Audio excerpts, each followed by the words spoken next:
నువ్వు మంచి పోరాటం పోరాడాలి నాయనా. విశ్వాసాన్ని కాపాడుకోవాలి, మంచి మనస్సాక్షి కాపాడు. ఇక్కడ కూడా ఏమంటున్నాడు? మంచి పోరాటం పోరాడాలి, జీవన వ్యాపారాల్లో చిక్కుకోవద్దు. నిన్ను దండులో చేర్చుకుంది ప్రభు, కాబట్టి ఆయన సైనికుడివి నువ్వు గనుక నీలో నిలిచి ఉన్న విశ్వాసం నువ్వు కాపాడుకోవాలి, అనేకుల్ని విశ్వాసంలో నీకు నడిపించాలి. ఈ రెండు విషయాల్లో నీకు పోరాటం ఉంది కనుక పోరాడాలి నువ్వు అంటున్నాడు. మళ్ళా స్తోత్రం. గుర్తుపెట్టుకోండి, మాకు పోరాటం స్టార్ట్ అయింది అనుకోండి. ఇక మూడవది 4వ అధ్యాయము 7వ వచనంలో ఆయన తన పోరాటాన్ని గురించి మాట్లాడుతున్నాడు. చూడండి,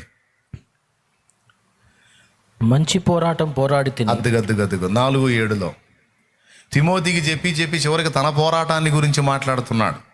మంచి పోరాటము పోరాడి తిని, నా పరుగు కడముట్టించి తిని,